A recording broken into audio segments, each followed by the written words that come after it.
সব সময় অনেকে জিজ্ঞেস করে, কৃষ্ণ তুমি হাসি মুখে কি করে থাকো, এত প্রসন্ন কি করে থাকো তুমি? সমস্যা রয়েছে, দুঃখ রয়েছে, তবু হাসি মুখে কি করে থাকো?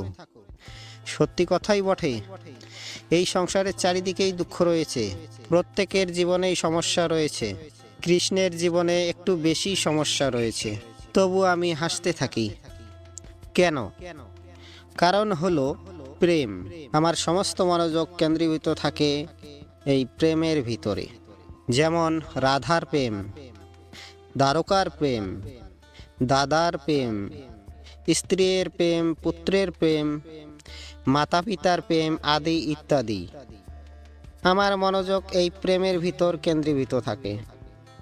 আর যখনই আমি এই প্রেমের কথা স্মরণ করি, মুখে দুশ্চিন্তা বা আবেগ দেখা অসম্ভব ব্যাপার। শুধু এটাই হলো রহস্য কৃষ্ণের হাসি মুখে থাকার, তার হাসির রহস্য। আপনিও জীবনে এটাই করুন। আপনি জীবনে যে ভালোবাসা পেয়েছেন তার প্রতি মনোনিবেশ করুন। ধন্যবাদ জানান সেই প্রেমকে, ধন্যবাদ জানান সেই সকল ছোট ছোট বস্তুকে যা আপনি জীবনে পেয়েছেন। আমি নিশ্চিত রূপে বলতে পারি আপনার জীবন বদলে যাবে। সংকল্প করুন আপনি এই জীবনে শুধুমাত্র প্রেম বিতরণ করবেন। এই মন জীবনের প্রত্যেক মুহূর্তে প্রসন্ন থাকবে। কথায় আছে, অন্ধকারে প্রদীপ প্রজ্বলিত করলে চতুর্দিক আলোকৃত হয়, কিন্তু যদি এই প্রদীপ আমি সূর্যের আলোর সম্মুখে সকালবেলায় প্রজ্বলিত করে রেখে দেই, তাহলে কি হবে? আপনি বলবেন, এটা করে তো কোনো লাভই হলো না। সূর্যের প্রকাশের সামনে এই প্রদীপ আসলে কিছুই নয়। এবার এই চিন্তা ভাবনা প্রত্যেক দিন করতে হবে, আর একটা অমূল্য শিক্ষা পেতে হবে।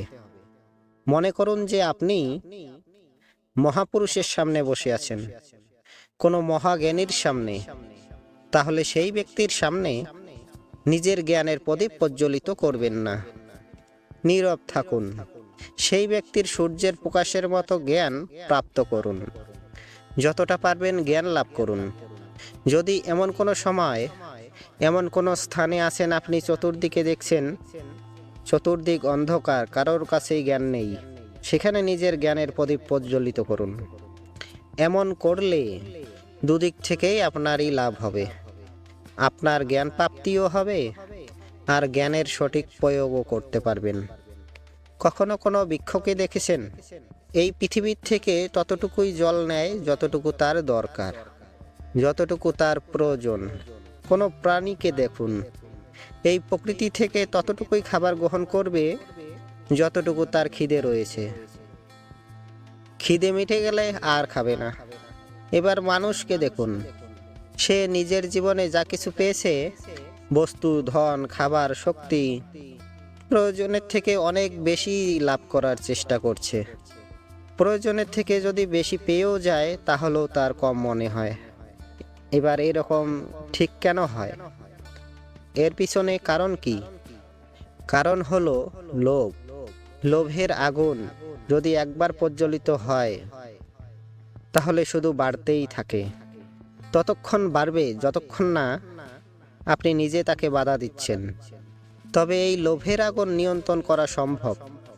পরিণীতিবোধ, পরিণীতিবোধের চিন্তা। আপনাকে শুধু নিজেকে একটা সরল প্রশ্ন করতে হবে। যখনই কোনো ধনের প্রতি, বস্তুর প্রতি, শক্তির প্রতি, ধনের প্রতি লোভ বেড়ে যায়, নিজেকে প্রশ্ন করুন, এটা কি আমার কাছে ততটাই প্রয়োজনীয় যতটা একটা বৃক্ষের কাছে জল, যতটা একটা প্রাণীর কাছে ভোজন? এটা কি ততটাই প্রয়োজনীয়?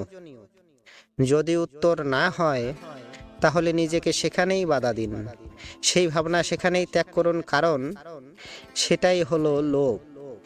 ঠিক এইভাবেই প্রয়োজনীয়তার চিন্তা করে আস্তে আস্তে এই মন নির্লোভ হয়ে উঠবে। এই সংসারে আমি একজন কুশল সারথি হিসাবে প্রসিদ্ধ, কিন্তু এমনটা ঠিক কেন? কারণ আমি প্রত্যেকটা মুহূর্তে রথের নিয়ন্ত্রণ নিজের হাতেই রাখি। যেই না রথ পথভ্রষ্ট হয়ে পড়ে, সেই মুহূর্তে সঠিক পথে নিয়ে আসি। শুধু সেই জন্য সবাই আমাকে কুশল সারথি বলে। এবার আপনাকেও আপনার জীবনে কুশল সারথি হয়ে উঠতে হবে। অর্থাৎ আপনাকে রথ চালাতে হবে না, আপনি শুধু নিজের আবেগের উপর নিয়ন্ত্রণ রাখবেন। কখনো কখনো জীবনে এমন কাজ আসে যেখানে মন রসবোধ খুঁজে পায় না, তখন বারংবার মন সেই পথ থেকে সরে যায়, পথ থেকে বিচলিত হয়ে মন অন্যদিকে চলে যায়। তখন আপনাকে আপনার মনের উপর পূর্ণ নিয়ন্ত্রণ রাখতে হবে, আর রাস নিজের হাতে পূর্ণরূপে ধরে রাখতে হবে। যেই না মন পথভ্রষ্ট হবে তাকে পথে নিয়ে আসতে হবে, আবার মন পথ হারাবে আবার পথে নিয়ে আসতে হবে। তাই মনে রাখবেন, আপনি যদি নিজের মনকে নিয়ন্ত্রণ করতে পারেন, জীবনকেও নিয়ন্ত্রণ করতে পারবেন। নিজের জীবনে কুশল সারথি হয়ে উঠুন, তাহলে মনোবাঞ্ছিত স্থানে এবং লক্ষ্যে পৌঁছতে পারবেন। তখন এই মন জীবন প্রসন্ন হয়ে বলবে, রাধা রাধা। বন্ধুরা, ভিডিওটা যদি একটু ভালো লাগে লাইক শেয়ার করতে ভুলবেন না, অবশ্যই সাবস্ক্রাইব করে দিবেন।